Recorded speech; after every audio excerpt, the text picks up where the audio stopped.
સ્વાગત છે તમારું મારી યુટ્યુબ ચેનલ હા મોજ હા ઓફિશિયલમાં। આજે આપણે જાણવાના છે મહાશિવરાત્રિનો ઇતિહાસ અને મહાશિવરાત્રિ શા માટે ઉજવવામાં આવે છે, તો વિડીયોમાં છેલ્લે સુધી બન્યા રહેજો। શિવરાત્રિનો ઇતિહાસ અંગે અનેક લોકોની અલગ-અલગ માન્યતાઓ પ્રચલિત છે, પરંતુ એક માન્યતા પ્રમાણે પ્રાચીન સમયમાં મહા મહિનાના વદ પક્ષની ચૌદશના દિવસે શિવપાર્વતીના લગ્ન થયા હતા। અને બીજી માન્યતા એવી છે કે આ મહાશિવરાત્રિના દિવસે શિવજી લિંગ સ્વરૂપે પ્રકટ થયા હતા। શિવપુરાણ અને લિંગપુરાણ પ્રમાણે એક દિવસ ભગવાન વિષ્ણુ અને બ્રહ્માજી એકબીજા સાથે વિવાદ કરી રહ્યા હતા।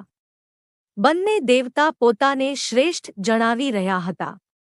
જ્યારે વિવાદ વધી ગયો ત્યારે એક લિંગ સ્વરૂપમાં શિવજી ત્યાં પ્રકટ થયા।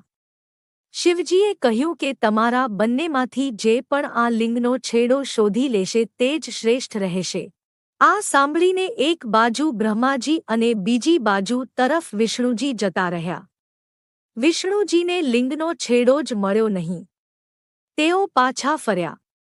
બ્રહ્માજીને પણ છેડો મળ્યો નહીં, પરંતુ તેમણે પોતાને શ્રેષ્ઠ સાબિત કરવા માટે વિચાર્યું કે તેઓ ખોટું બોલશે, માટે તેમણે પોતાની સાથે કેવડાનો છોડ લીધો। જ્યારે બ્રહ્માજીએ વિષ્ણુજીને કહ્યું કે તેમને લિંગનો છેડો મળી ગયો છે, ત્યારે કેવડાના છોડે પણ આ વાતને સાચી કહી।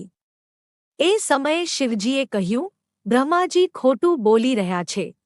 શિવજીએ બ્રહ્માજીને ખોટું બોલવાનો શ્રાપ આપ્યો કે હવેથી તમારી પૂજા થશે નહીં અને મારી પૂજામાં કેવડાના ફૂલનો ઉપયોગ થશે નહીં। જ્યારે લિંગ પ્રકટ થયું હતું ત્યારે મહા મહિનાના વદ પક્ષની ચૌદશ તિથિ હતી। ત્યારથી જ આ દિવસે મહાશિવરાત્રિ ઉજવવાની પરંપરા બની।